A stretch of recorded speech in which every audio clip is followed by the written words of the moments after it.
Bonjour à tous, il est 10h30. Caroline Légère de la CCI, est-ce que nous attendons encore quelques minutes?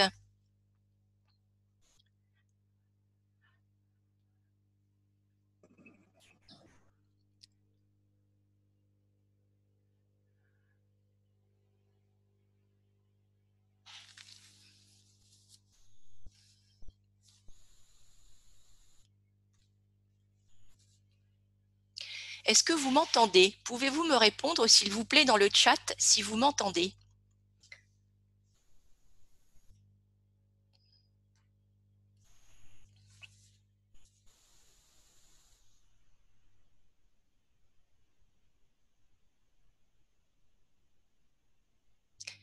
Merci. Je vois que ça a l'air de fonctionner pour un certain nombre d'entre vous.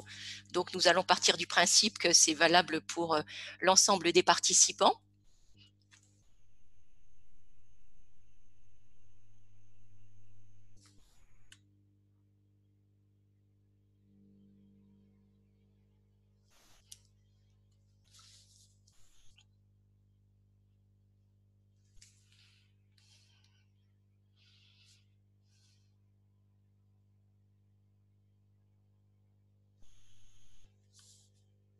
Je vous propose qu'on attende encore 2-3 minutes et puis ensuite nous commencerons.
Bonjour à toutes et tous, c'est Caroline Legère de la CCI.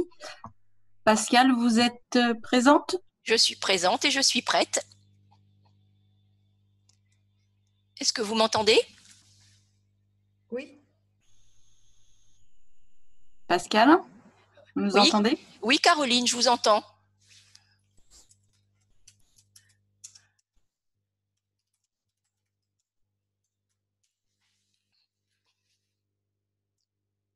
D'accord. On va attendre encore une petite minute et puis on va pouvoir démarrer pour pas prendre trop de temps à tout le monde. Les participants se connectent. Voilà, qu'on ne prenne pas trop de retard dans le déroulé du webinaire. D'accord, je vois qu'on nous fait savoir qu'on nous entend toutes les deux. Voilà, on va peut-être pouvoir démarrer d'ici une minute. Merci en tout cas à vous toutes et tous de participer à ce webinaire animé donc par Pascal Barnier-Girardin et du cabinet DevTalent. Et j'espère que la thématique vous répondra à un grand nombre de vos questions, interrogations. N'hésitez pas à utiliser donc uniquement le chat,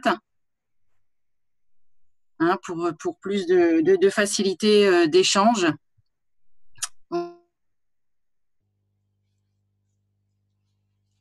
On répondra dans la mesure que ce soit dans le déroulé du PowerPoint ou à la fin, il y aura un temps d'échange également prévu pour répondre à toutes les questions.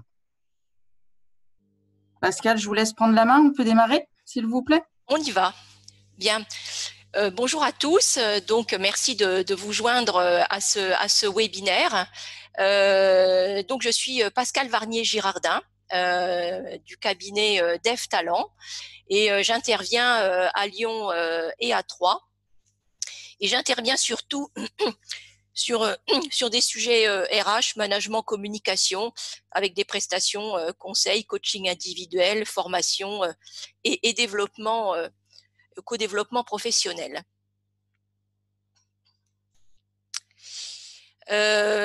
Pour les personnes qui ne m'entendent pas, je suis très embêtée parce que je vais retirer le casque. On va voir si...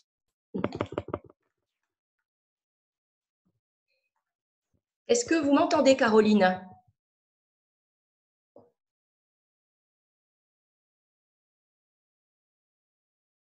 Non, et je pense que c'est Caroline qui doit avoir un problème avec son audio.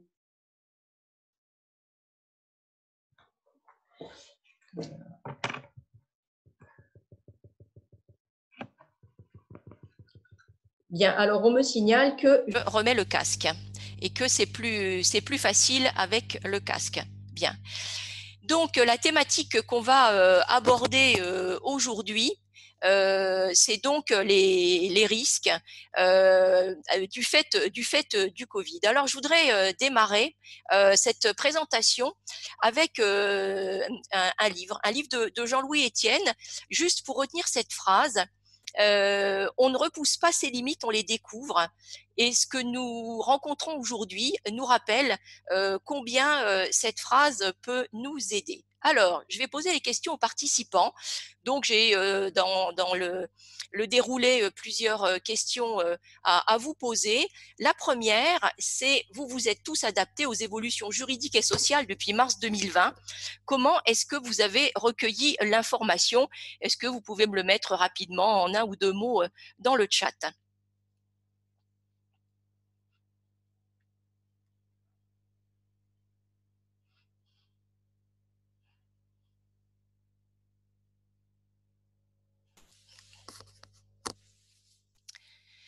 Fédération des COP, veille juridique des réseaux de chambres des métiers.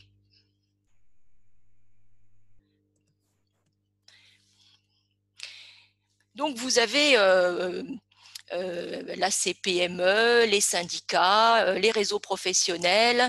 Alors, donc, effectivement, on a tous cherché des informations et on les a trouvées auprès des organismes que vous devez citer. Donc, ce que je vous propose, parce que ça ne va pas être la thématique de ce que nous verrons aujourd'hui, mais que pour autant, vous avez peut-être tous besoin d'informations complémentaires. Caroline Légère vous enverra à l'issue de ce webinaire une synthèse d'informations qui est un document plutôt bien fait par l'Association nationale des DRH, et donc j'ai l'autorisation de vous le diffuser, et qui reprendra en fait les impacts pratiques pour les professionnels RH ou des personnes qui ont des fonctions RH. Alors, cette crise, elle nous a conduit finalement à avoir des salariés qui se retrouvaient dans des situations différentes les uns des autres. Je vais vous citer 6 exemples qui vont reprendre votre quotidien, qui nous permettra d'avoir une base après pour des clés de compréhension pour la suite de ce que nous allons échanger ensemble. Vous avez des salariés qui sont en première ligne face à un public, parfois irrespectueux. avec des expositions aux risques contagieux. Vous en avez d'autres qui vont être en télétravail, en conditions dégradées, sans préparation, avec une proximité familiale à gérer et des connexions parfois insuffisantes. Troisième catégorie, des personnes en télétravail, organisées avec des moyens adaptés, mais il y a une fragmentation du travail du fait des sollicitations numériques, des appels téléphoniques, des WhatsApp, des emails, des visioconférences, et puis du manque de pratique aussi, puisque c'est nouveau pour beaucoup. Et ces salariés-là auront pu souffrir d'une charge mentale importante. Du télétravail sans réelle valeur ajoutée pour une autre catégorie de salariés, où finalement on leur demande d'être disponibles, de faire pour faire, sans pour autant atteindre un résultat, ce qui pose la question du sens et de l'intérêt au travail. Cinquième catégorie, des personnes qui ont été mises en garde pour enfants et qui sont rémunérées à 100%, alors que d'autres auront télétravaillé avec des conditions dégradées et peut se poser au sein d'une même équipe l'équité organisationnelle à situation familiale équivalente. Dernière catégorie que je citerai, des personnes en chômage partiel. Bon, je vais ouvrir une petite parenthèse et je vais juste rappeler que l'employeur n'a pas le droit de faire travailler des personnes en chômage partiel, dite activité partielle dans les documents juridiques, sous peine de sanction par l'État. Et donc, ces personnes qui étaient en chômage partiel, pour diminuer les charges de l'entreprise, ce qu'on comprend tout à fait dans la situation, peuvent avoir un sentiment d'inutilité de leur fonction, ou bien elles peuvent avoir le sentiment d'une perte de revenus, quand d'autres auront peut-être trouvé que c'était un effet d'aubaine. Et donc, en fait, ce collectif qui aura vécu des choses différentes va se retrouver après le 11 mai avec des personnes qui vont continuer à travailler sur site alors que leurs collègues vont télétravailler. Et du coup, ce qu'on vient de vivre au cours des 6 dernières semaines et cette situation en particulier va générer des risques. Alors, je vous pose la question, quand on vous parle de risque, quel est le premier mot qui vous vient à l'esprit ?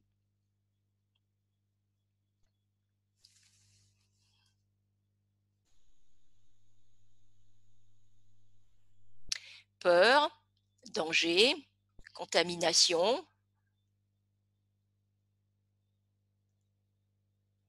facteur de stress, RPS, obligation de résultat, incompréhension, psychosociaux,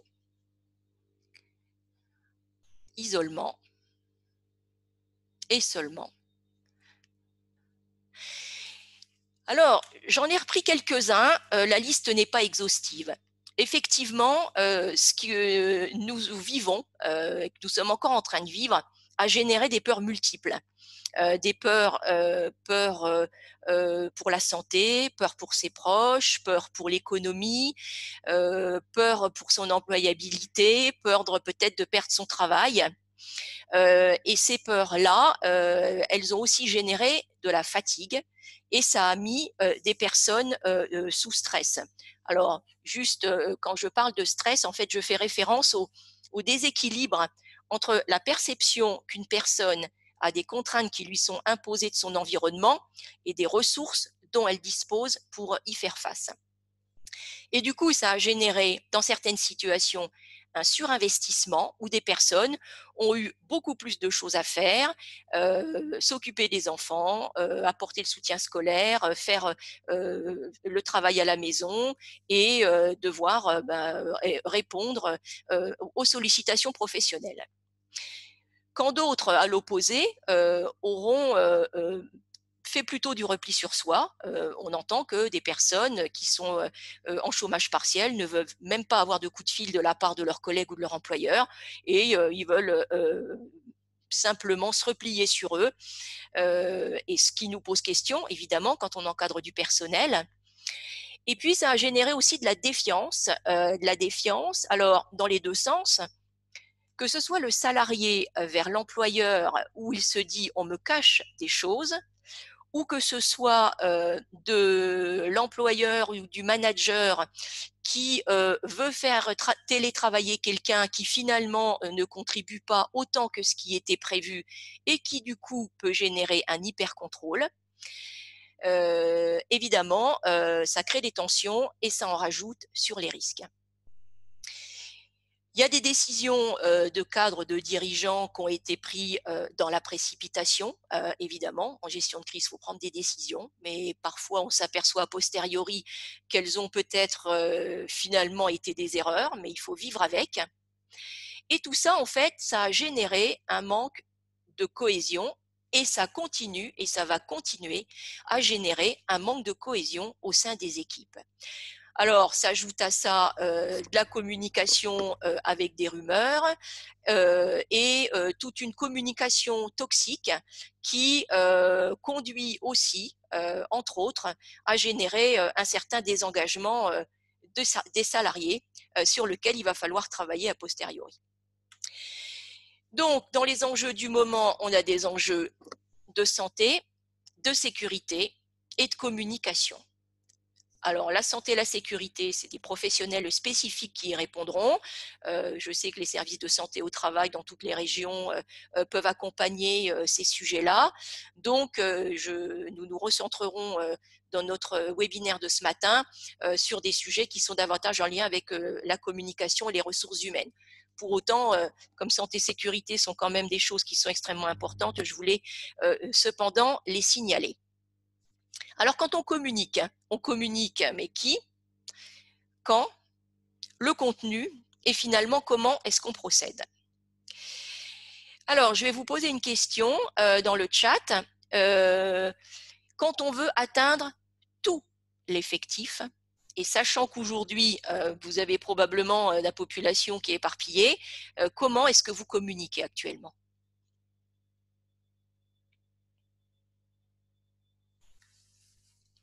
Mail et visio, SMS, vidéoconférence, des emails, des WhatsApp, SMS, email, téléphone, des visios et des groupes WhatsApp.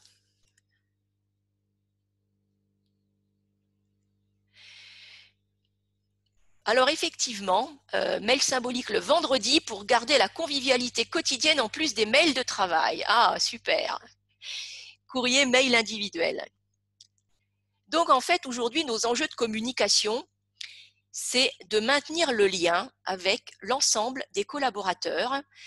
Et donc, une personne toute seule ne peut pas tout faire. Alors, ça dépend de l'effectif, me direz-vous, mais répartissez-vous entre managers, entre encadrants, entre RH, et faites du multicanal pour faire en sorte d'atteindre tout le monde. Du SMS, des emails, des newsletters, des plateformes de communication interne. Et je vous invite aussi à parler visibilité et perspective. Alors, on est dans des situations où on manque de visibilité et on manque de perspective. Et pour autant, tout le monde a besoin d'en avoir. Donc, précisez le peu que vous avez.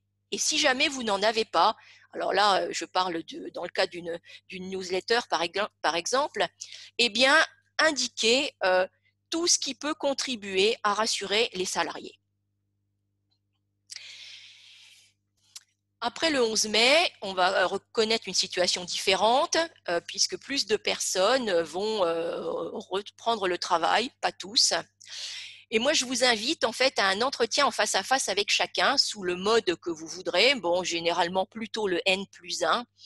Mais c'est important de savoir ce que les personnes auront vécu pendant cette situation-là. Je vous invite à faire de l'individuel.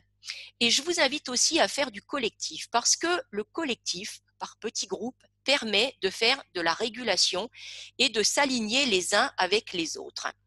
Et donc, dans des situations de gestion de crise, il y a encore plus besoin que d'habitude de réguler et d'ajuster.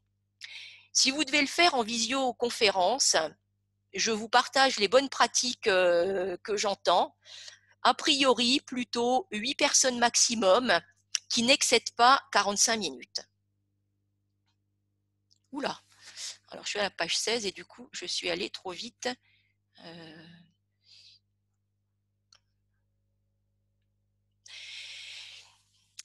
Ce que je vous suggère dans les communications que vous allez avoir, et même si la diapo qui se trouve sous vos yeux correspond à des choses qui étaient valables avant, qui seront valables après, pensons à se poser la question de dans quel état d'esprit se trouve l'autre et faire preuve d'empathie pour se dire qu'est-ce qu'il ressent. Parce que si on se pose la question de ce que ressent l'autre, on va rentrer plus facilement en communication avec la personne. Ensuite, je vous invite à pratiquer l'écoute active. Faites parler les personnes en face de vous, posez des questions et reformulez. Une précision sur la reformulation. La reformulation qui aide et qui favorise une bonne communication, c'est avec les mêmes mots, c'est-à-dire vous rebondissez sur 2 ou 3 mots que la personne a dit pour qu'elle vous en dise davantage. Ensuite, les questions, privilégiez les questions ouvertes. Quand vous dites à quelqu'un comment ça se passe, vous recevrez plus d'informations que si vous dites est-ce que ça va?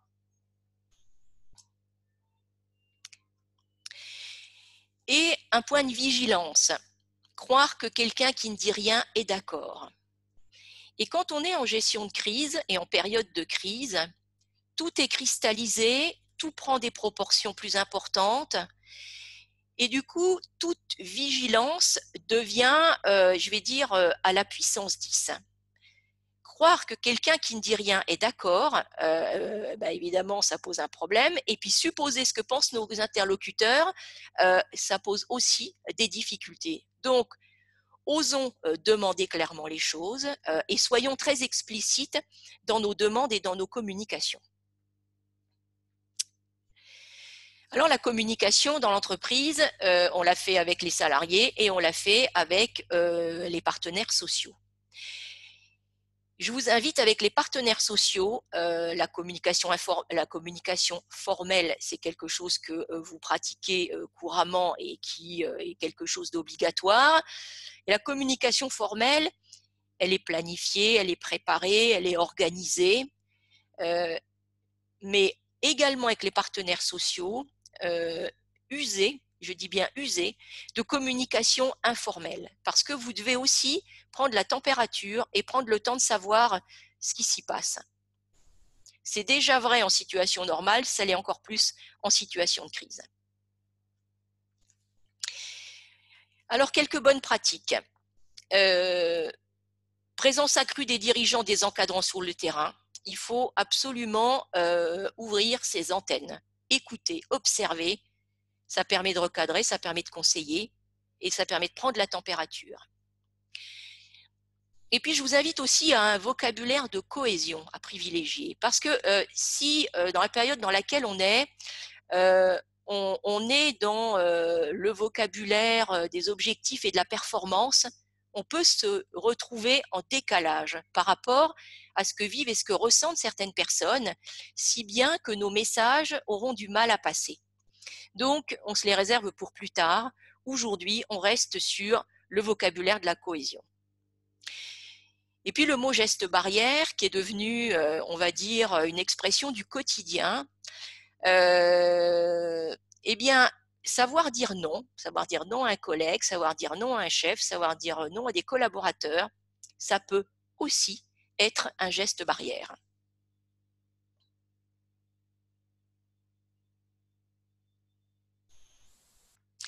Alors vous allez me dire, dans la communication, quelle différence finalement avec avant, puisque tout ce que je viens de lister, ce sont des choses qui étaient préconisées avant la crise. Eh bien, la différence, elle est dans la fréquence de la communication, dans la qualité de la relation, dans la prise en compte des besoins personnels et familiaux qui, avant, n'avaient pas vraiment leur place dans la sphère professionnelle.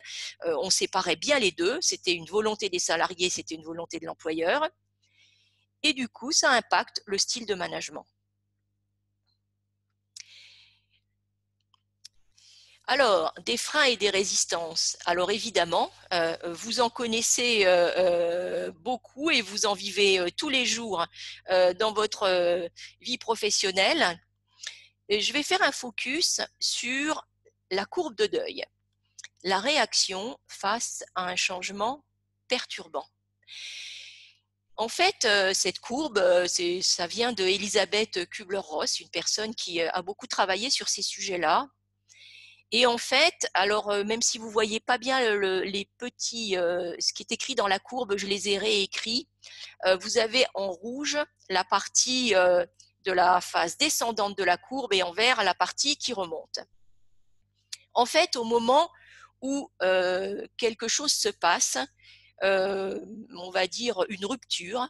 Alors ça s'applique dans des situations divorce, licenciement, décès, tout ce qui constitue un gros changement et une rupture.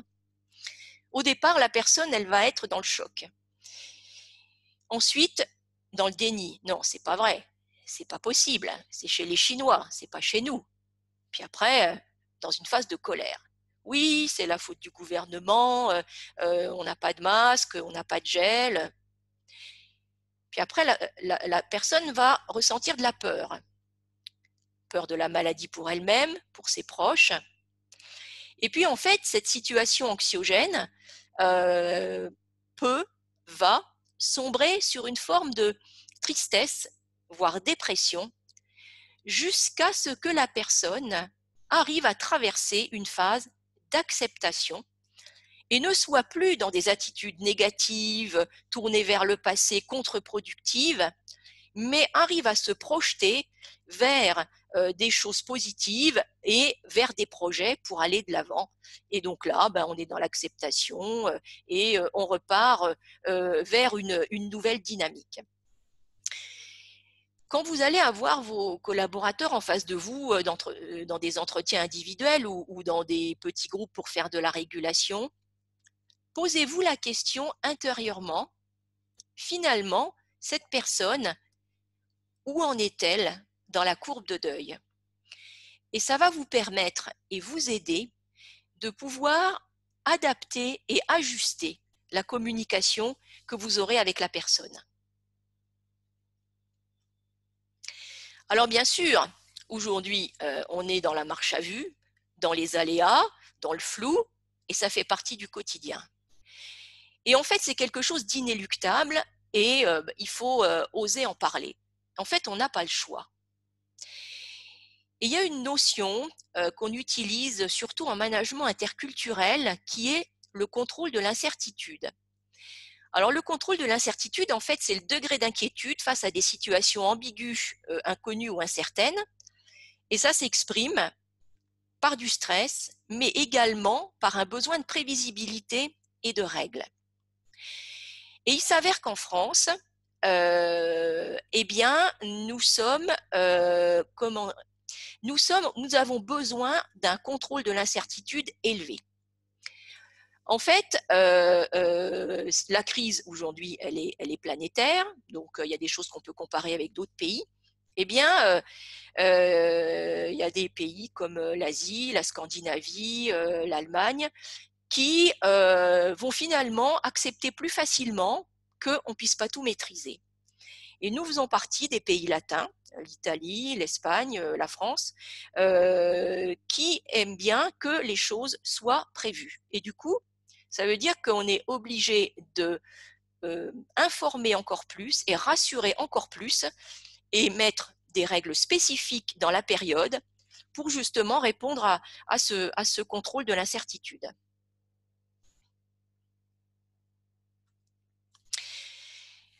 Alors, bien sûr, en ce moment, nos valeurs et nos convictions qui structurent nos personnalités, elles sont mises à mal. Parce que, imaginons que la valeur, ça soit stabilité. Aujourd'hui, il n'y en a pas beaucoup. Imaginons que les convictions, ça soit je veux faire de l'excellent travail. Et en fait, tout ça s'est bousculé aujourd'hui et ça complexifie la manière de travailler. Donc, bien sûr qu'il faudra du temps pour certaines personnes pour accepter la situation. Et en fait, l'une des réponses possibles, ça va être la flexibilité et le soutien. Alors, ce que j'entends par flexibilité, précisément là, à cette étape de la présentation, c'est qu'il va falloir accepter que le travail soit moins bien fait, peut-être moins vite fait. Et il va y avoir un besoin nécessaire, bien sûr, de mettre des règles du jeu, mais aussi d'accepter du jeu sur les règles. Parce que on ne peut pas aujourd'hui attendre la même chose que ce qu'on attendait avant. Et pour certains, ça peut paraître une évidence et ça ne l'est malheureusement pas pour tout le monde. Et ceci me conduit en fait à faire un focus sur les typologies de personnalité, sur les profils et les préférences. En fait, pour prendre une grille de lecture un peu, on va dire, simple, dans l'intérêt qu'on a au travail, il y a des personnes qui sont orientées vers les tâches et les résultats, majoritairement. Et d'autres qui, majoritairement, dans ce qu'elles font au travail, sont orientées vers les relations humaines. Et ça va vous faire en fait deux catégories de personnes qui vont réagir de manière totalement différente dans la crise qu'on connaît aujourd'hui.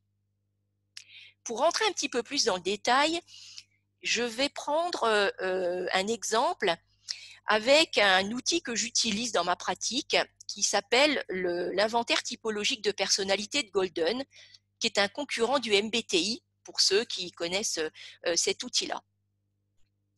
Et il y a une dimension qui s'appelle prise de décision. Est-ce qu'on prend nos décisions par la pensée ou est-ce qu'on prend nos décisions, je vais dire, avec le cœur? Quand notre préférence, alors la préférence, on va dire, c'est le pied d'appel, c'est spontanément ce qui se met en route.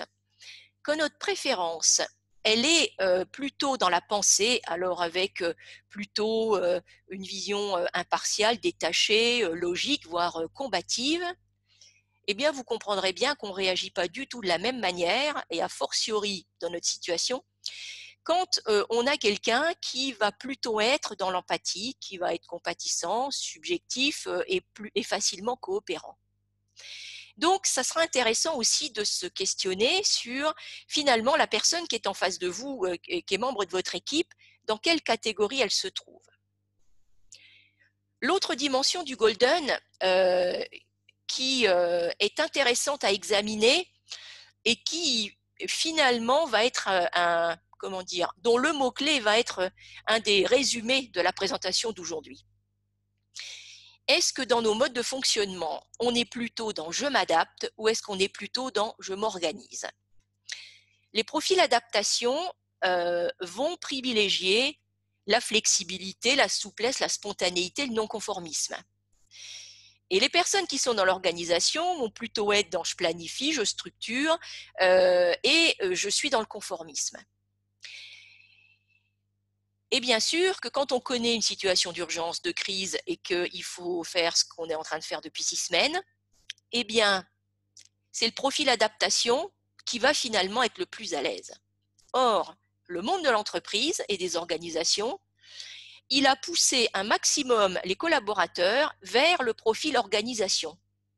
Parce que objectif, résultat et tableau de bord, ça devient notre quotidien. Et du coup, on demande aujourd'hui à des personnes de mettre en œuvre des capacités professionnelles et des capacités personnelles qu'on ne leur a pas nécessairement demandé de développer. Alors, même si on parle de plus en plus de compétences comportementales et de soft skills, pour autant, on ne donne pas toujours la possibilité à nos salariés de pouvoir développer ces caractéristiques de flexibilité, de souplesse et de spontanéité.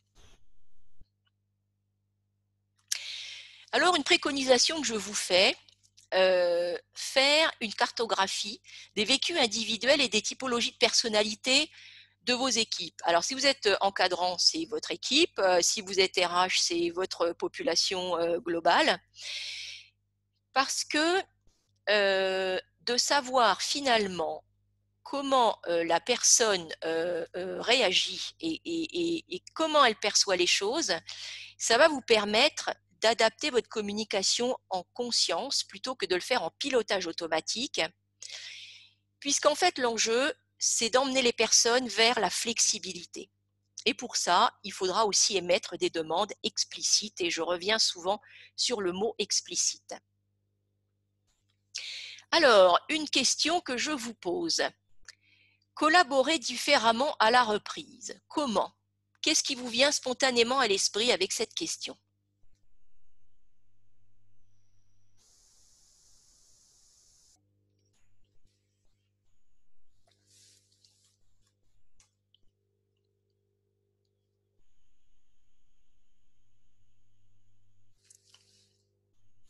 Bienveillance, recueillir des idées, prendre des nouvelles au niveau personnel et humain, s'adapter au vécu de chacun,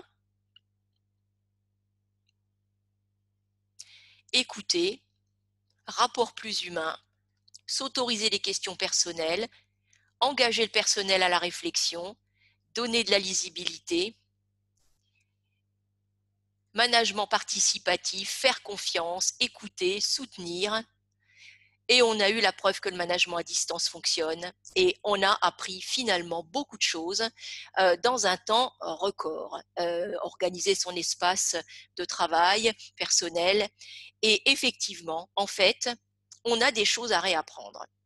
Alors, juste une précision, quand on veut comparer le mot collaborer et coopérer, collaborer, c'est travailler en commun, et ça, on le fait couramment. Mais la coopération, elle a quelque chose d'une autre dimension. On participe à une œuvre commune. Et la manière de présenter les choses sur une œuvre commune, sur un projet commun, contribue à redonner du sens. Et ce sens qu'on redonne va permettre aussi de mobiliser les énergies dont on va avoir cruellement besoin. Alors, dès qu'une partie des personnes vont retourner travailler à leur bureau, elles vont apprendre à gérer la distance interpersonnelle en reprenant un travail de proximité, mais différemment. On va proposer bien sûr des nouvelles règles du jeu avec les gestes barrières. Pour les personnes qui proposent et rédigent ces documents, mettons-nous à la place du salarié. Lui veut travailler en sécurité. Donc, réfléchissons à notre place, mais réfléchissons aussi à sa place. Et donc, ces nouvelles manières de fonctionner vont devoir être bien sûr affichées, communiquées, expliquées. Et il y a des gestes professionnels qui vont devoir être réinventés. Et on va aider chacun à reprendre ses marques. Et quand vous allez avoir un entretien individuel avec votre collaborateur, alors on n'est pas sur l'entretien annuel d'évaluation. Les évaluations, on repousse ça un petit peu plus tard, on l'accueille d'abord, on s'assure que tout va bien et puis on prend un rendez-vous un peu plus tard si on a une évaluation à faire. Quand vous allez redéfinir la manière de fonctionner avec les membres de votre équipe, redéfinissez des nouveaux objectifs parce que peut-être que ceux d'il y a 6 mois, ils ne sont plus du tout adaptés. Donnez des missions claires et ayez en tête, on ne peut atteindre que les objectifs qui dépendent de nous. Il faut qu'on apprenne aussi de plus en plus à faire confiance. Moi, je vais vous dire, j'ai été DRH pendant 15 ans. Quand je suis arrivée dans un service, spontanément, j'ai fait confiance à mes collaborateurs. Ils savaient faire des choses que je ne savais pas faire et vice-versa. Et finalement, je me suis rendu compte que en faisant confiance aux gens, ils s'impliquent, ils ont envie de donner, il y a des échanges réciproques d'une richesse incroyable et au fond, on a plus à perdre quand on ne fait pas confiance que l'inverse. Et puis, communiquer sur des bonnes nouvelles. Alors, certains vont me dire, il n'y en a pas beaucoup à partager.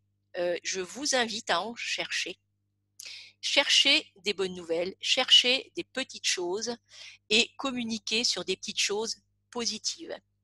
J'ai en tête des personnes qui font de la sophrologie et qui, tous les jours se disent trois choses aujourd'hui qui m'ont donné le sourire. Et ben, il y en a, c'est un rayon de soleil, il y en a, c'est une tasse de café. Osons des choses simples, mais en tout cas, communiquons sur les bonnes nouvelles. Et puis, on est en mode apprentissage, tous autant que nous sommes aujourd'hui. Donc, reconnaissons les premiers petits pas et saluons les efforts qui sont faits. Et puis, vous allez avoir des personnes qui ont envie d'aider, de proposer des choses nouvelles, différentes. Encourageons les initiatives qui émergent. Ne coupons pas les ailes, parce qu'aujourd'hui, en fait, on a besoin de créativité, on a besoin de renouveau, et c'est cette émulation que nous devons cultiver. Et surtout, faites des feedbacks pour aider votre collaborateur à se situer. Quand on ne sait pas ce que pense notre chef, quand on ne sait pas si ça lui plaît, si ça ne lui plaît pas, c'est super difficile d'arriver à se positionner. Donc les feedbacks, vous commencez par le positif, vous proposez un axe d'amélioration et vous rebouclez avec du positif.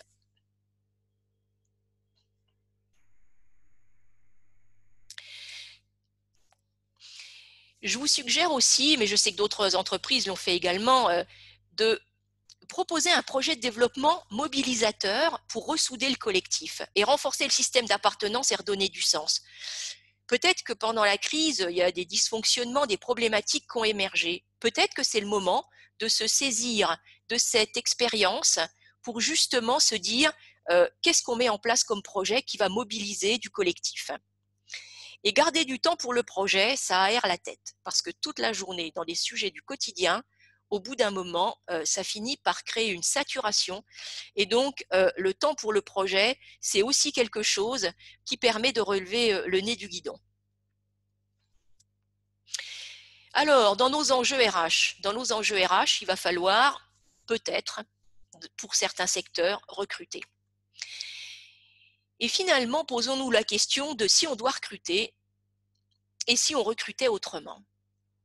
Alors, je sais que, bien sûr, il existe des dispositifs comme à Pôle emploi avec des méthodes de recrutement par simulation, avec la méthode des habiletés.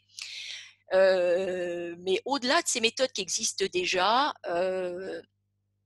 nous-mêmes, en tant que recruteurs, si au lieu de chercher des diplômes et des expériences éprouvées, on cherche des capacités professionnelles développées dans d'autres secteurs et d'autres environnements, peut-être qu'on peut aussi intégrer des personnes d'autres métiers. Je vais vous donner juste un exemple simple. Nous savons que la restauration est un secteur qui souffre énormément.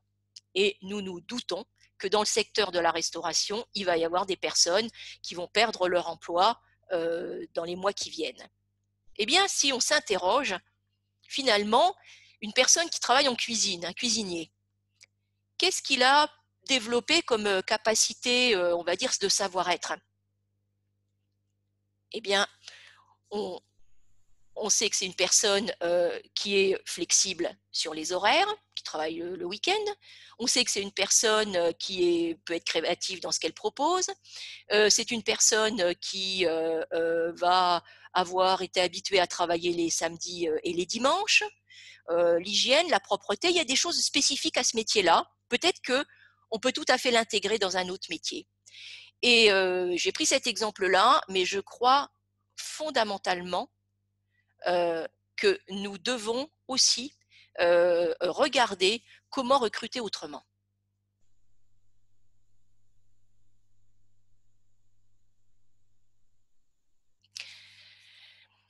Et puis, il va y avoir des formations à faire probablement pour redévelopper certaines choses.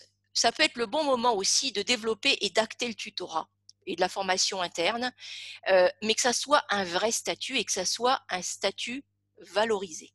Parce que demander à quelqu'un qui est finalement la personne flexible de l'équipe, de former à chaque fois les petits nouveaux qui arrivent, au bout d'un moment, finalement, ça finit par user la personne et on peut donner un vrai statut au tutorat. Peut-être des organisations auront-elles besoin d'évoluer? Ce sera des questions à se poser. Des nouvelles fiches de poste. Je vais reprendre mon exemple de la restauration. Les gestes d'un serveur avant Covid et après Covid seront plus du tout les mêmes. Et bien sûr qu'il y aura des choses qui seront nécessaires en termes de formation au poste et la formalisation par écrit qui vont faire partie aussi des tâches à envisager selon les secteurs dans lesquels vous êtes. La question de la gestion des compétences va se poser aussi. On voit qu'on est concerné par un certain nombre de secteurs pour davantage de numérique. Et il y a des métiers qui vont évoluer. Alors, je vais préciser au passage qu'on n'a pas attendu le Covid pour finalement le savoir, parce qu'on lit quand même dans des publications RH depuis un certain temps que d'ici 10 à 20 ans, il y aura plus de 80% des contenus des postes d'aujourd'hui qui auront évolué avec des nouveaux métiers, des métiers qui vont exister, qu'aujourd'hui nous ne connaissons pas. Et donc, dans tous les cas, il va falloir les apprendre et ça va être un vrai enjeu. Alors, pour traverser cette crise, je vous invite à vous appuyer sur des personnes ressources. La personne ressource, en fait, c'est une personne qui est un soutien sur quelque chose dont vous avez besoin. Ça peut être sur le registre technique, ça peut être sur le registre organisationnel, mais et cherchez les personnes ressources autour de vous. Et je vais faire un focus sur un statut en particulier qui me semble être un statut oublié. L'encadrant de proximité. Il n'est pas cadre, pas toujours, c'est une courroie de transmission et c'est un vrai rôle. Et quelquefois, on lui demande de passer des communications, sauf que on ne l'a pas préparé à le faire. Et aujourd'hui, non seulement il faut le préparer, non seulement il faut lui donner les messages à communiquer, il faut lui donner de la latitude, peut-être une nouvelle autonomie, et en tout cas, il faut l'accompagner. Parce que les courroies de transmission, il faut s'appuyer dessus. On se rend compte que les agendas sont de plus en plus surchargés. Donc, il faut arriver à répartir les tâches et à responsabiliser et à rendre de l'autonomie à des personnes dont c'était à l'origine la vocation et qu'on a peut-être un petit peu oublié. Alors, un message prenez soin de vos managers, de vos encadrants, de vos personnes ressources et de vous aussi. Et prendre soin de soi, ça devient une nouvelle ligne dans le plan d'action. Et puis pensez aussi à l'extérieur. Les partages de bonnes pratiques, vous avez des homologues, des collègues, des professionnels, autres entreprises. Favorisez ce partage de bonnes pratiques entre vous, entre nous. On a tous des choses à s'apporter et c'est quelque chose qui est précieux, qui demande juste d'y consacrer le temps. Alors, je vous pose une autre question. Quel est, selon vous, le défi managérial du moment ?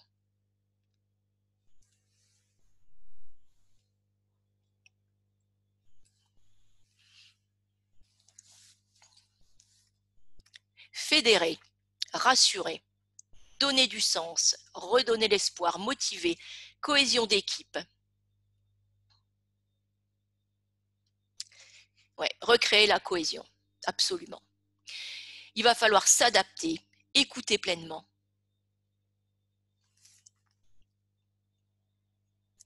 Et pour arriver à faire tout ça, on va sortir de notre zone de confort. On le fait depuis déjà un certain nombre de semaines, mais on va continuer parce que nous allons devoir continuer à faire des choses qui n'étaient pas forcément des choses habituelles. Alors, nécessité ou opportunité ? On va dire les deux, parce que de toute façon, nous n'avons pas le choix, et finalement, c'est l'occasion de le faire. Alors, je vais préciser une chose. Quand j'ai fait mon master RH à plus de 40 ans en me repositionnant professionnellement vers ce métier-là, il y a une phrase qui s'est martelée dans mon cerveau. La GRH est contingente. Et en fait, la contingence de la gestion des ressources humaines, c'est la prise en compte de toute situation des variables contextuelles soumises aux aléas du hasard. Il nous tombe un truc sur le coin du nez et on le subit. C'est vrai. Et on va s'adapter, c'est vrai. Mais en même temps, il y a encore des choses que nous pouvons choisir. Et c'est les actions que nous allons mener. Donc, nous subissons une partie de la situation, mais pas totalement. Alors, l'urgence a bousculé nos repères, bien sûr, nos habitudes. Et finalement, si on en profitait pour revisiter nos façons de fonctionner dans nos postes, avec nos équipes, dans nos entreprises. Qu'est-ce qui n'était pas possible hier, mais qu'il deviendra demain? Alors, je vous invite, à l'aune des informations partagées ce matin, de vous faire votre propre plan d'action. Je vous ai résumé très brièvement les points importants en guise de conclusion. Posez-vous la question à chaque fois, le contenu, le comment, qui s'en charge, à quel moment et où vous pouvez aller chercher des ressources complémentaires. Et c'est valable pour la communication, pour identifier les freins, pour mettre en exergue le vécu. Quel outil simple pour faire la cartographie des vécus et typologies de personnalité? Je vois Sandrine Plançon qui nous pose une question.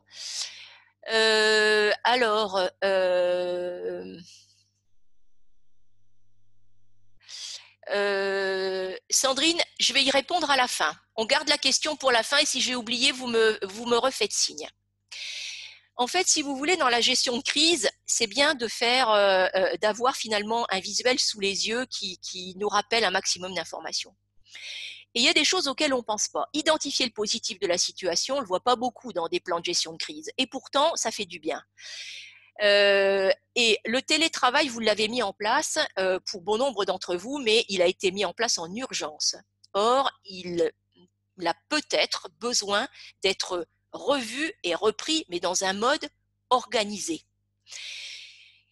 Un projet de développement, on a parlé du recrutement, de la formation, de la gestion des compétences, peut-être des nouvelles organisations. Pensez aux personnes ressources et partagez les bonnes pratiques. Et pensez que finalement, quand on s'adapte, c'est une opportunité et que on a tous appris que prendre soin de soi et de ses proches, c'était devenu vital. Et c'est peut-être dommage d'ailleurs d'avoir besoin d'une crise sanitaire pour qu'on nous le rappelle. Alors, quelques mots-clés qui permettront de se mettre en mouvement au gré des actions que vous aurez à mettre en œuvre. On va continuer à rassurer, à ajuster, à réguler, à apaiser parfois, même si ce n'était pas toujours des choses spontanées pour les managers. Parfois, il va y avoir des arbitrages et des sanctions, mais ça fait aussi partie de nos fonctions. Et on va, plus que jamais, collaborer, coopérer et se préparer. L'anticipation, la préparation sont des choses cruciales en gestion de crise, parce que de toute façon, il faut continuer à impliquer, fidéliser et valoriser les collaborateurs. Et donc, pour ça, eh bien, on va se faire aider, se soutenir, on va apprendre à mieux se connaître soi-même pour mieux fonctionner avec les autres et surtout, on va penser à savoir reconnaître les efforts. Alors, quand je dis reconnaître les efforts, je ne pense pas à la reconnaissance financière, elle en fait partie, mais je pense en fait au fait d'encourager et de souligner ce dont on a besoin et ce que nous avons apprécié. Donc, pour retenir les dernières lignes que je vous propose et accompagner les équipes et les managers, de réduire au maximum l'incertitude, d'augmenter le cadre et les repères, de favoriser la cohésion sociale, l'autonomie, la confiance et de renforcer la proximité. Et je vais terminer avec une citation que nous voyons souvent, mais que je trouve à propos par rapport à ce que nous nous disons aujourd'hui. Les espèces qui survivent ne sont pas les espèces les plus fortes ni les plus intelligentes, mais celles qui s'adaptent le mieux au changement.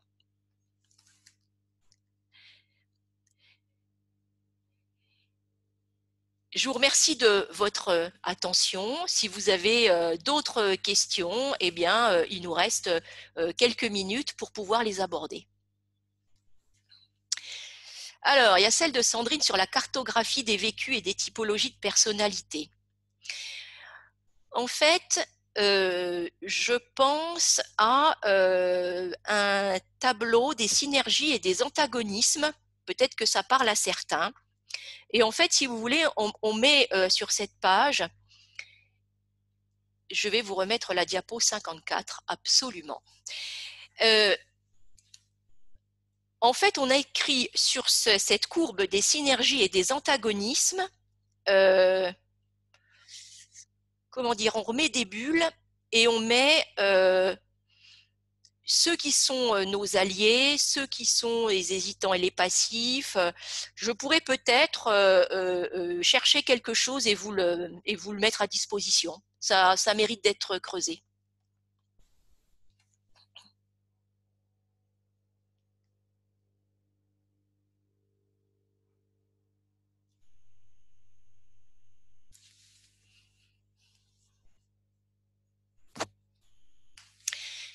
Je vous en prie, c'était avec plaisir.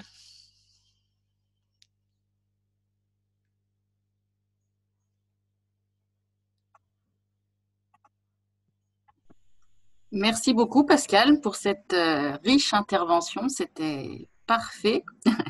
J'enverrai à tout le monde, donc, comme on avait convenu, donc le PowerPoint avec le petit fascicule de la NDRH, comme vous l'avez précisé en préambule. Et puis, si vous avez une petite minute pour nous répondre au questionnaire de satisfaction, c'est très rapide.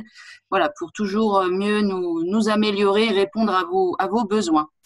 N'hésitez pas, je vous envoie tout cela par mail.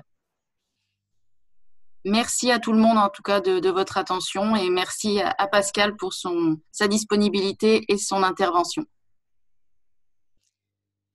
Merci à tous. Au revoir, merci à tous. Merci, au revoir.